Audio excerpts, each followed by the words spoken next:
Hey guys, Lee with LG Speed and Custom, and in this video we are wiring my 1932 Ford from scratch.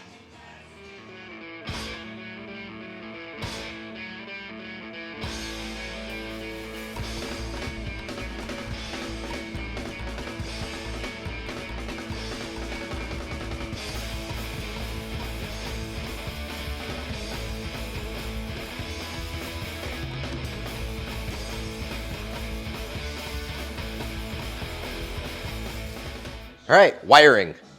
So many people hate wiring, but you don't have to. Wiring, when you break it down, is really simple, especially on stuff like hot rods like this that have like just the bare minimum. So we've already done a little bit of wiring on this car. We did a video a while back where we wired it up just enough that it would start with the key so we could drive it around the parking lot. And that included mounting the solenoid. We've got our big battery cable coming from the battery to the solenoid.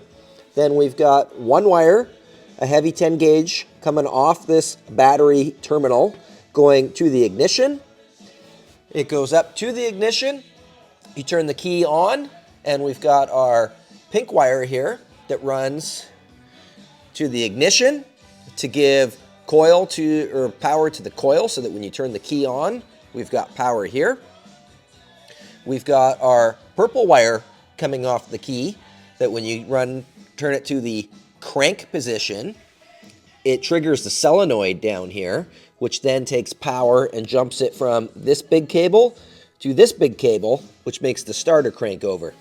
And then the last wire that we put in was our charge wire that comes off the back of this power gen alternator and runs back down to here to put charging power back to our battery to charge the battery. So that's all this car has right now. Just the absolute bare minimum. If we go on the inside here, we've got those same three wires that I was just showing you going to the back of the key. So from there, we need to build a wiring system for the rest of the car, which is going to include headlights, tail lights, brake lights, signal lights, wiper. Eventually we're going to put a heater in this car, as well as probably some charging ports for charging up phones and stuff. And that, I think, is probably about it. This is a very basic minimum system. So I went to the hardware or the auto parts store, and I've got one 6-circuit fuse panel, a second 6-circuit fuse panel. So this is going to be one panel for constant power and one for key power. Constant power is going to be stuff like your headlights, your brake lights, anything that will work without the key being on. Keyed power is going to be stuff that will only work when the key is on, and that is stuff such as like your wiper motor, heater motor, stuff like that. Stuff that will only work when the car is running. We've got a couple relays. One's going to be for headlights. One is going to power this guy here, our keyed power ignition system. We've got some basic toggle switches that we're going to use for wipers, headlights, heater, stuff like that. We've got some headlight plugs to go in these BLC headlight buckets. And we've got some new bulbs to go in there. We've got some 1157 bulbs to go in these 32 Ford taillights. I've got these. I have been saving these for probably 10 years in the top of my toolbox. These are signal light indicators off of a early 60s Thunderbird. And they sat, I don't know if you've ever noticed on some 60s cars, but they'll have a little doodad kind of like this on the top of the fender. And it points backwards with a little signal light indicator on it. So that was a thing that was kind of popular in the early 60s. Rather than having the little green blinky light on your dash, they had it out on the fender. So I've been saving these forever because I thought they would make some like really cool little like signal lights on the front of a hot rod. So we've got that to go on. Somewhere in the car, I haven't dug it out yet, we've got a 7-wire universal headlight switch, or a signal light switch, I mean. And then here we've got a 100 amp circuit breaker as well. So this video, we're going to start putting all this together. Over here, we've got some random spools of wire. We've got all our connectors, wiring tools, everything needed to wire a car. So let's get into it. Let's start with step one. We're gonna build a fuse panel. So step one, I got some cardboard here and I just kind of made a layout of what I want the fuse panel to look like. So we've got our main circuit breaker here. This is a 100 amp circuit breaker. And basically what happens is our main power cable, which is our heavy red 10 gauge one that comes from here and currently goes to the key. We're gonna undo that from the key and it is gonna hook up to here first and then come out here.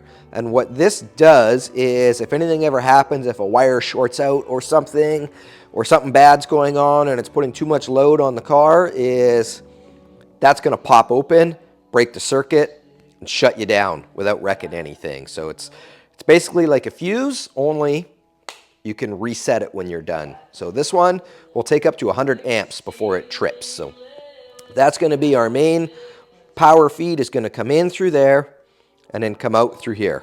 From here, we're gonna connect it to our constant power fuse panel.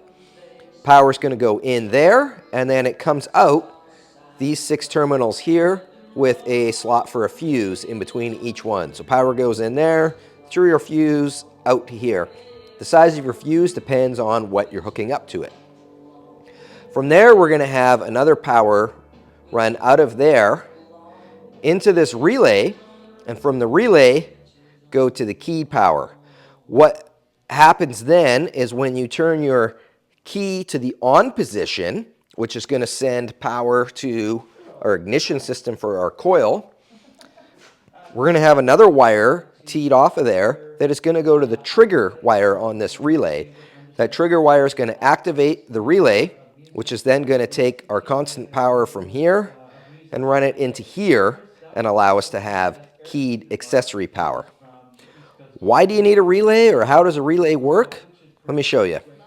So why have our key power activated by a relay? Why not just have the trigger wire that's going to our relay, just get rid of the relay completely and just have it go to there? But yes, that will work. That will power this up. But what's going to happen then is we've got our wire coming off of here to our ignition switch. It's going to go in there, and then you turn the key on, and let's say we're just going to run it to there.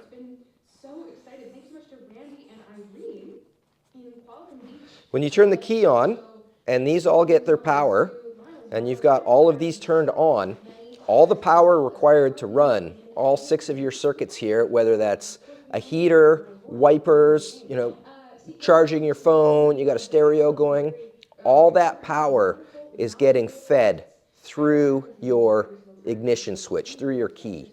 And that's too much power than your ignition switch can handle. It's just got tiny little terminals in there, little wires.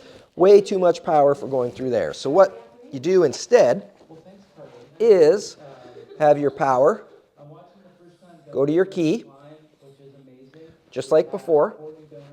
And then when you turn your key on, instead of sending power directly to there, we're going to send power to a relay. So what does a relay do? A relay is basically just a big switch. Here's our relay pigtail. It's got several wires coming out of that. One of them being the trigger wire that goes to your key. But the other one is going to be a big heavy one that goes to your main power source. Then we have another big wire coming out, and that is going to go to whatever you want to power with your relay.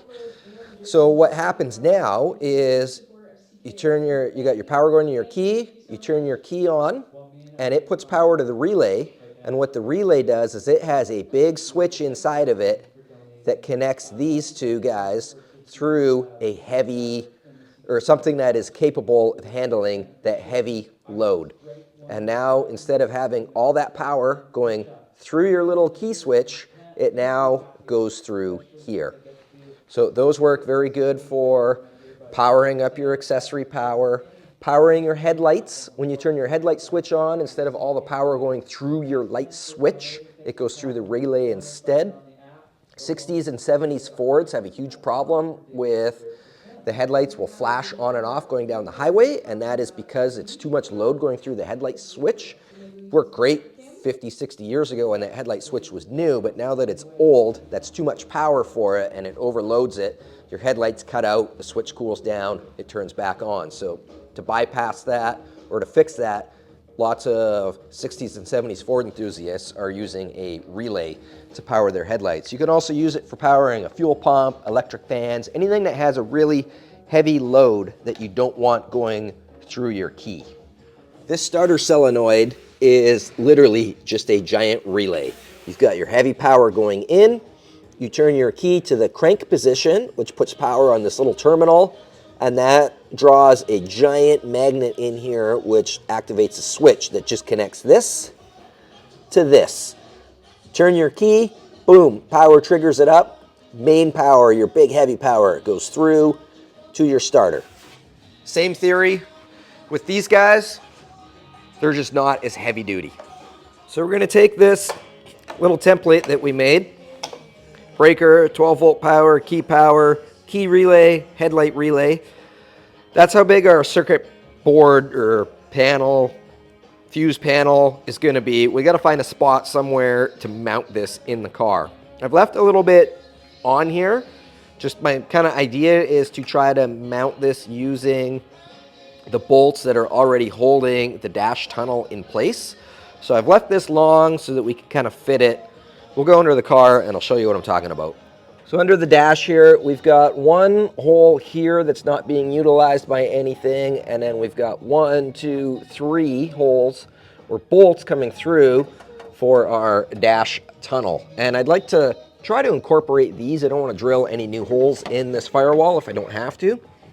So we're probably going to trim this down so that it will fit in there and use those holes. I want it up high enough that it's out of the way so that you don't actually see it, but I want it low enough so that if you're like broke down on the side of the road or something and need to get to it, it's easy to get to and you're not going to be yelling at yourself later for putting it in a really like hard to access spot like behind an upholstery panel or something like that. I always like to make everything serviceable so that you can work on it easily. So I've whittled this thing down for it to fit this contour, and we're using 1, 2, 3 factory holes to hold it in, which should be plenty strong. I think we'll make this out of like 1/8" aluminum, so it'll be pretty rigid. Where our circuit breaker goes, we're gonna have an issue with the flat washer here, but we've got room to scooch it over a little bit so that it'll sit right there, and then all our hardware will work out just fine. So I think we'll pull this out and use it as a template and lay this out on some aluminum now. So I decided to make this on the plasma table just because it's a lot easier, and I was gonna record the whole drawing process for you because it's pretty cool. You can just like upload a photo with a ruler to use to calibrate it into Fusion 360, which is the CAD program that I use, and then you can just kind of trace it. So as you can see, I've got the camera mount set up right in front so that I could film this. And when I went to shut the camera off after drawing it all, I realized that I didn't start the camera. So you missed it, but here's what we've got. There's our photo in the background, and here is our cut file that we have drawn and created. This is just a simulation. Pretty cool. So we'll throw some aluminum up on the plasma table and cut it out.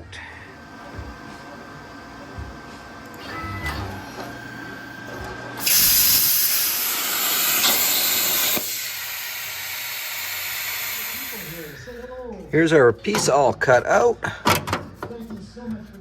and it mounts just beautifully.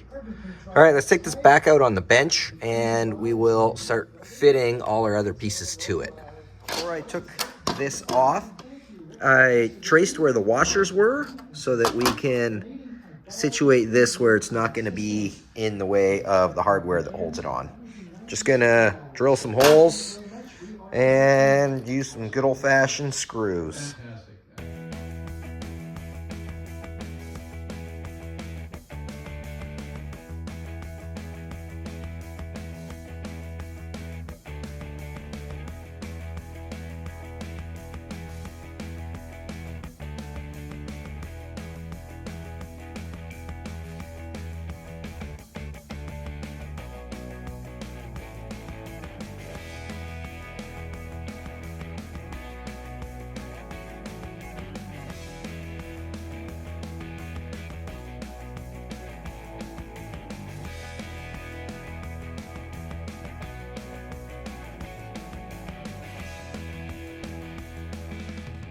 Our fuse panel is done. Let's put it in the car and start wiring it up.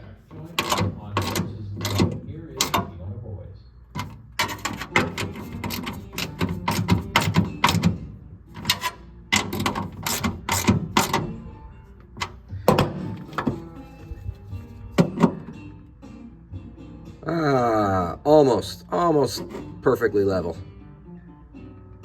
0.010, close enough. So we're gonna take this wire here. This one, if you'll remember, goes down to our battery terminal here. And that is our main power feed wire. It's a nice big heavy 10 gauge. So the battery is still disconnected. I'm gonna just quickly, it's under the seat here. So I'm just gonna be really quick and snip it and make sure it doesn't touch anything because I'm too lazy to flip the seat forward and undo the battery, which is terrible, but you know, it is what it is. So I'm gonna cut it probably right about there and then crimp this guy on and hook it up to there.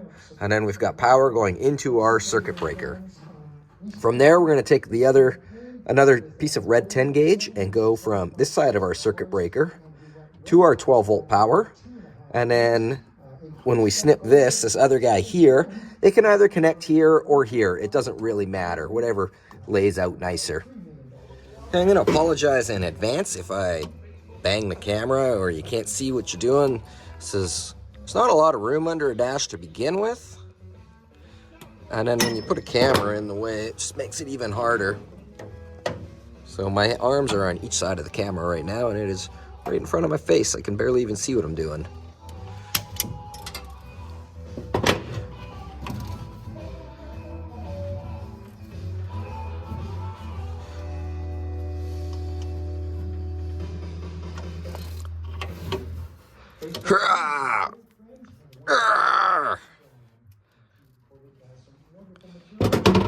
Give it the pull test. Oh, yeah, we're good. Okay, we're gonna hook this up in there.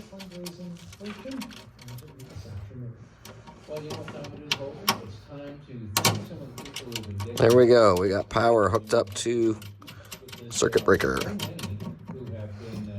I should be putting dielectric grease on this too. I should probably go get it.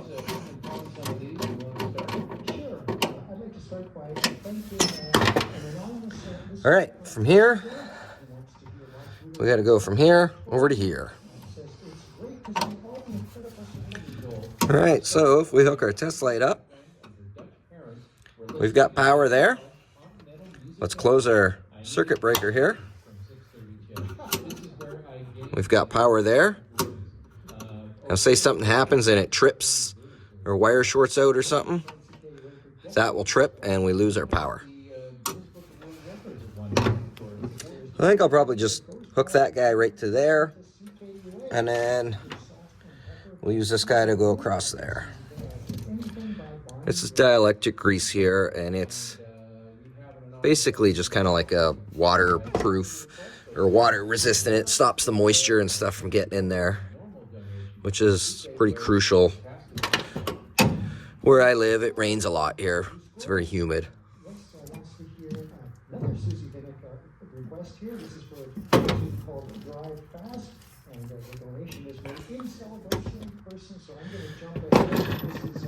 All right, this is going to be from there to there.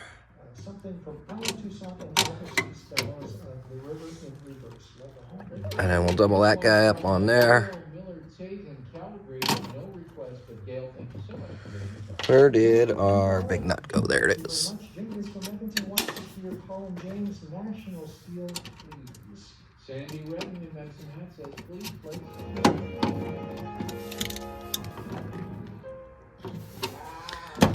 Okay, if we take our test light, we've got power, no power, no power. Turn our circuit breaker back on, power, and power. So if we put a fuse in here now, we would get power to that side. So now we got to make our key power work. And to do that, we're going to take the wire off the key. This is the pink one. This is the one that currently goes to the coil. And we are going to hook it up to this pigtail here, which will plug into our key relay. So we're going to be using 4 wires on here. We've got the black wire is a ground. The white wire is the trigger one. It's the one that's going to get hooked into this pink wire, so that when you turn the key on, it sends power through here, which is then going to activate our relay. We've got 2 heavy wires coming out of here. The blue one is power in, and the yellow one is power out. So our blue wire is going to get hooked up to either this terminal or this terminal, because they're both the same, and it's going to take our big heavy power supply and go in, and then our yellow one that's labeled out is going to go to here. So you turn your key on, the pink wire triggers the solenoid and connects our big power from here through there to here, which gives us power on this panel that activates with the ignition switch. We've got this slathered in dielectric grease.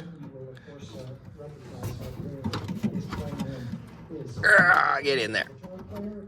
Boom.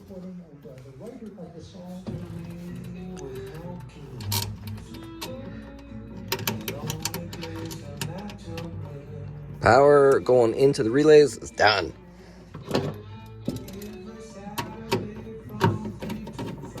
I try to make my wiring as neat and tidy as possible, just so, 1, it looks nice, 2, it makes it easier to diagnose and work on. Perfect. I might put a little zip tie just to hold these guys together. So our ground wires, same thing. I'm just gonna hook them together, and I'll probably ground them right to there. So as I was hooking our grounds together, I realized I can't hook these 2 together, because that way, or if I hook them this way, the lights are gonna have a fuse. The power in for the light relay needs to come off of one of the fuse panels here. So I've just depinned the blue wires out of there, and I'm replacing them with these red wires, and we'll just redo them. This one will still go there, but this blue one here is gonna become obsolete and go up there instead. So my bad, I got a little ahead of myself. It happens. Okay, so we've got those blue wires out of there. This one for our key is just hooked up here, and these ones over here for the headlight, we're just gonna put them over there and disregard them for now. So we got 2 wires left on here. We've got our yellow one, which is our power out. It's gonna go to here so that our power comes out of here and into there. And then we've got our trigger wire, which will get tied into this pink wire up here, which comes off the back of the key. When you turn the key to the on position, the red wire, this power, comes in, turn it to the on position, and that sends the power out through this pink wire. So our trigger wire, I've actually just stuck it up behind the panel here, up back here, and I'm gonna splice them together right there, just with a nice non-insulated butt connector and a little bit of shrink tubing. So there's our non-insulated butt connector. Non-insulated meaning it doesn't have this plastic covering over it. And then we slide some shrink tube up over top of it. And it just makes for like a nicer, more discreet splice.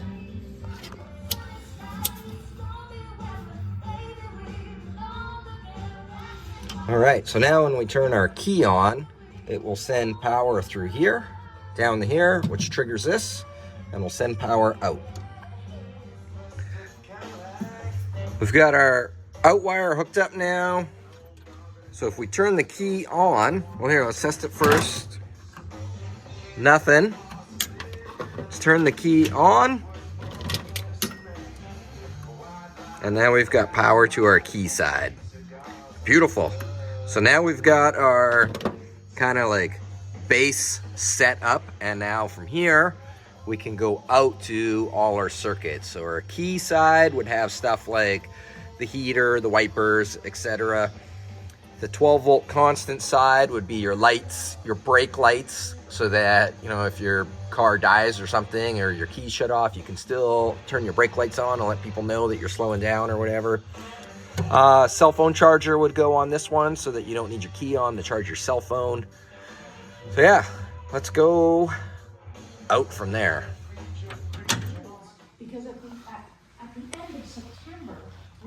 But before we go the next step on the fuse panel, I just want to take a quick moment to give a shout out to Wilson Build, Zach Wilson. I don't know if you remember, a few months back I had a 32 chassis on my frame table, and that chassis was for Zach Wilson, who is a young up-and-coming hot rod builder in the Victoria area, and he's building a badass little, oh man, commercials are the worst. Actually, they're the best because that's how we get paid. But yeah, he's building a super cool little Model A Roadster. He built a 55 Chevy truck. So go check his channel out. I think he's like 25 or maybe 26 years old, building really cool stuff out of his parents' garage. So go give him a follow. Back to wiring. And that's Wilson with 2 L's, by the way. I think the first thing we should wire up is our gauges, because they're already in the car and we kind of already started that. So let's go ahead and finish it. So we've got 3 gauges back here. They all have I, S, and G on them. And the I stands for ignition power, which is key power. S is the sender, and G is ground.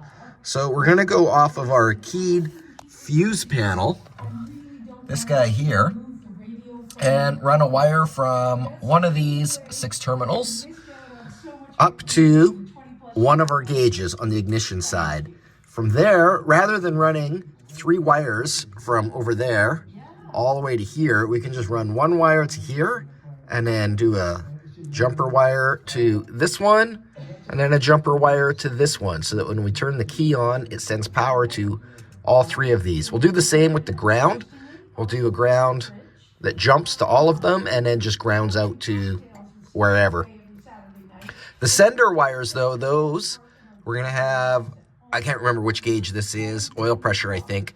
So that sender wire will go to the sender on the oil pressure on the engine. This one will go to the sender for the water temperature on the engine, and then this one will go to the sender on our fuel tank. So we'll do those ones after. For now, we're going to focus on getting power to here.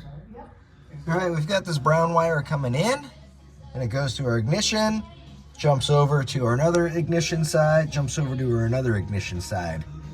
Then we've got a nice good ground here, going to our ground side, jumps over to our ground side, jumps over to our ground side. So our gauges have power and ground. Now they just need their signal wires, which go out to the engine bay. So there was a bunch of factory holes in the dash tunnel here. So I put some 1/2-inch Adele clamps on there, and I'm gonna start running my wires through there. So our brown wire to our gauges, which gives our gauges their power, is going through there, and then it runs through to the other side, to our, come on, light, work with me here, to our key side, and then we got a 5-amp fuse that we're gonna put in there. So let's grab our test light again, which is hooked onto the running board right now. There we go. Okay, let's turn our key on. And we got power going to our gauges. Are our gauges doing anything yet? There's no senders hooked up to them, so.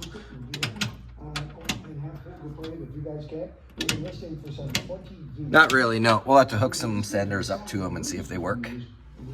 We've got our oil pressure wire running down that same loom, and it goes through this grommet right here, the other side of the grommet on the firewall, and goes into the oil pressure sending unit at the top of the oil filter there. So now our assistants, Shannon and Lux, are gonna crank the car over and see if it builds oil pressure. Oh, lots of oil pressure. I don't know if that's good or bad. Fire it up, or keep cranking it. Okay, shut it off. Okay, so what that, I think, confirms is, remember how these gauges, when we put them in, didn't come with sending units? And I said I'm gonna try them with the original sending units first. I don't think they get along. I don't think this sending unit's compatible with that gauge. So, we'll tackle that later. Well, it's 2 weeks later now, and Lux and I are back to our wiring project. Didn't get any time on the 32 last weekend at all. Ended up, Shannon found like 700 square feet of old 1950s hardwood floor for free on Marketplace. So we went and got that, and that took pretty much all the time that I would have normally worked on this was spent doing that. So we're back on it now. I've ordered a new Stuart Warner oil pressure sending unit, as well as a Stuart Warner temperature sender. They're not here yet, but we can still keep, Lex says hi. We can continue working away on everything. I've just run this green wire here off of our temperature gauge.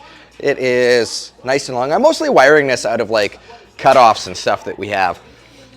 So I'm just gonna kind of follow this and where it comes out here and route it nice to, I'm not gonna obviously hook it up to this temperature sender, but we'll get it ready so that when the new temperature sender comes, it's ready to go. And as well, we've got our fuel gauge sending wire, which we're gonna have to run to the back of the car. So it will probably go with the taillight harness. I think the headlight harness I'm gonna run out of this same hole that the gauges are coming out of. And I'll just kind of do a mirror image of that side. It'll come along here, down here, and then from there, maybe scooch over to the side and run down to the back. And that's where our brake lights, tail lights, license plate light, and fuel gauge wire just run along the chassis somewhere. Right? Right.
Our fuel gauge wire is currently just kind of running along with the gas line right now.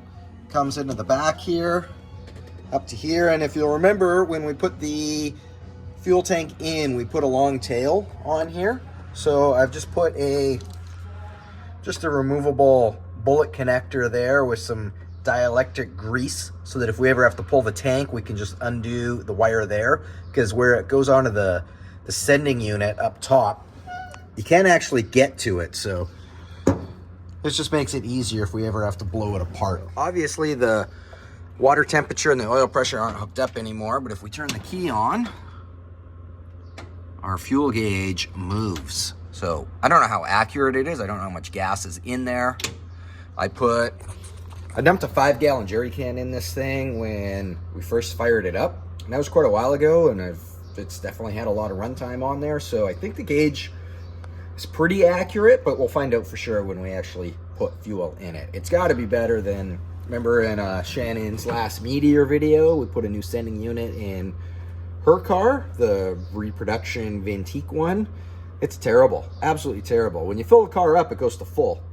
But then when it's on empty and you fill the car up, it's only like half a tank. So it sits on empty when it's still at half a tank, which is lame. But this is the third Ventique sending unit I put in now that does that, and I think they're all like that. So this is a Stuart Warner sending unit for a Stuart Warner gauge. So hopefully it's a little bit better. So now that the gauges are down, I want to start running lights. Before we can run lights, we need to figure out our light switch. I don't want any knobs or switches in the dash. I'm gonna put them all underneath the dash out of sight. And I'm not using like traditional like headlight switch or anything. I just got some toggle switches here. I've got one, this is a momentary switch. This is gonna be for the horn. You pull the switch, honk, let go, not honk. Got one, just an on-off for the wiper motor, and another on-off for the headlight switch. And I know most headlight switches, they have the option of you can have like your tail lights and your park lights on, and then pull it out another click and then your headlights come on. I'm not gonna do that because I've been playing with cars for like over 20 years now. And in 20 years of being around cars, there's never been a moment where I was like, I just want my park lights on and not my headlights. It's never happened. I don't know why they have that option or what it's for. Or if I want my lights on, my lights are gonna be on. If I don't want my lights on, my lights are gonna be off. So I'm just gonna have a toggle switch. You flick the switch, the lights come on. So we're gonna build some sort of panel now. I'm thinking near the ignition switch area on the left side. Build something in there that these will all sit in. I'll probably end up making a panel with a 4th hole in it, even though we've only got 3 switches here, because I've got a heater that's gonna go in this car, and we need an on-off switch for the fan motor on the heater. So let's measure something up and make that happen. So up in here is where I thought I was gonna put them, but I realized with the way that I wanna mount them, the back side of this ignition switch is gonna be in the way. In hindsight, I wish I would have welded this hole up too and had the ignition switch tucked underneath somewhere, but oh well, whatever. I'm gonna mount them over here instead, and it's gonna kind of just sit somewhat like that. So we'll have our 4 switches, we'll have horn, headlights, wiper, heater, and then air conditioning. So probably something like 5 inches wide by about 2 inches deep, I think will work.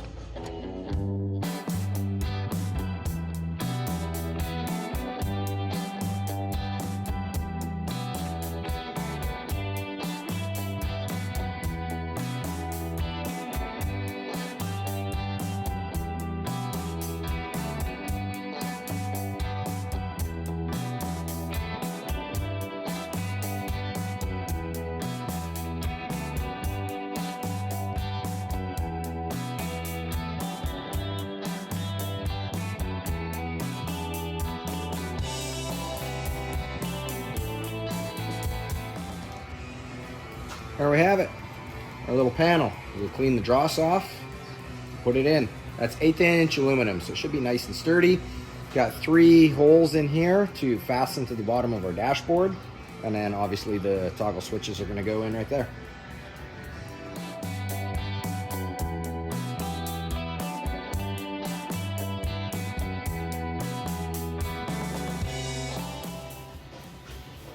And there we have it. Let's go put it in the car.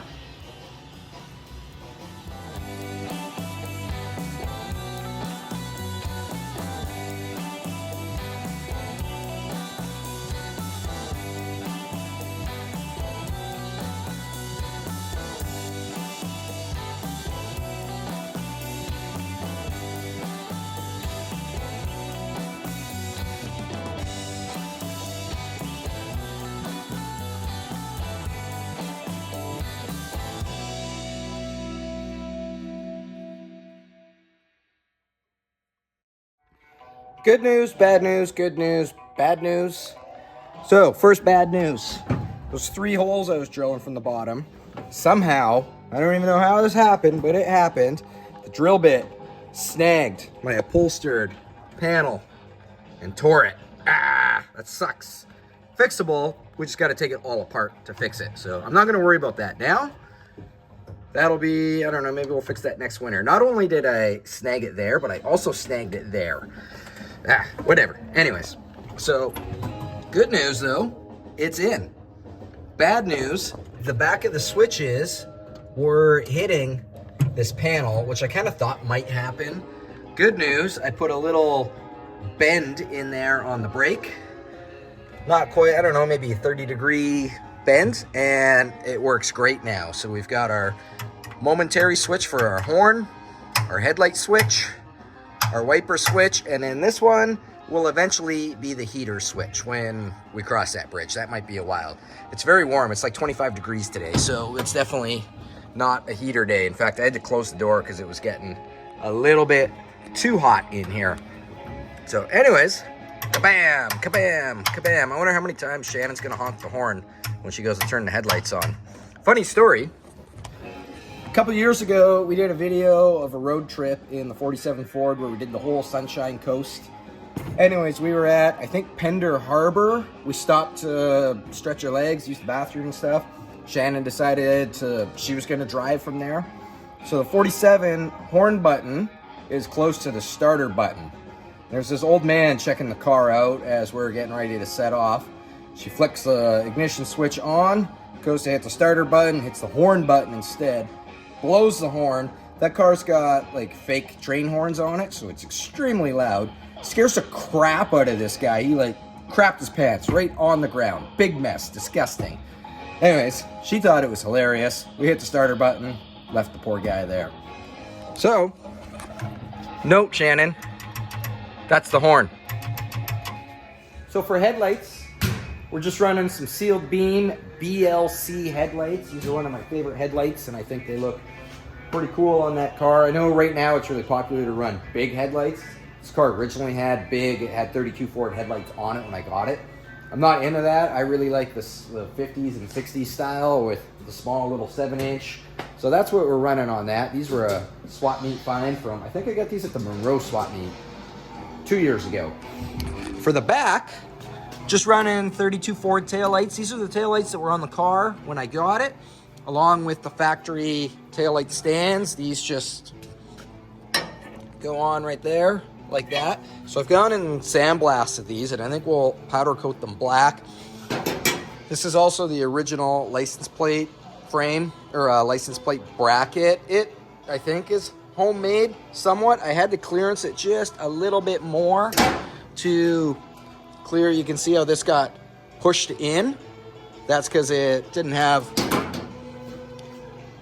proper clearance, which it does now. So I think I'll take these upstairs and we'll throw them in the powder coater and make them shiny black.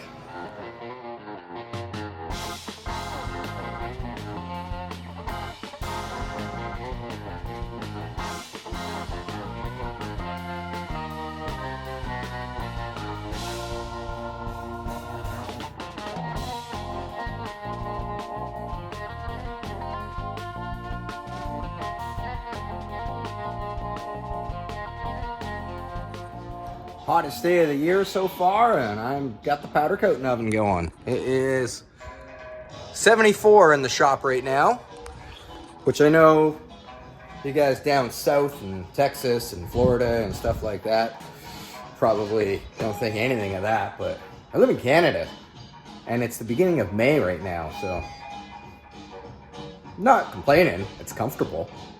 A little above comfortable, but not to the point where I'm upset about it. Usually I've got the thermostat set to 61 on this guy here, so that's what I'm used to working in, is 61 degrees in the shop, not 74. Well, like I said, I'm not complaining. Okay, this is done. See how they look. Wow! Like $1 million. These are cooled down and bolting them back on now. What a perfect match. From the powder coat to, this is a Emerald semi-gloss black. Yep, I like that. Very nice. This guy will go right there. I was getting ready to put the taillights on, and you know, this one socket was pushed in. Well, I opened a can of worms with that, and I don't know if it ever actually worked, because the little contact in there that's supposed to touch the end of the bulb is way down inside there. So anyways, this is a debacle that I gotta figure out. And I'm gonna do that on the next video because it is 5 o'clock. I'm hungry, it's hot out, going to the beach. So that's more important right now. Thanks everybody for watching. The next video on the 32, we're just gonna continue on with our wiring get our lights and everything working. So make sure you subscribe and hit notifications so that you know all about that video when it comes out. If you want to, excuse me, if you want to support the channel, as always, please check out lgspeedandcustom.com, where we've got LG Speed and Custom merch. So go check that out if you want to get yourself a Roadster shirt. We got 47 Ford shirts, Brown Sugar shirts, Comet shirts, Thunderbird shirts, all the shirts. We got you covered. Thanks everybody for watching. We'll see you in the next video.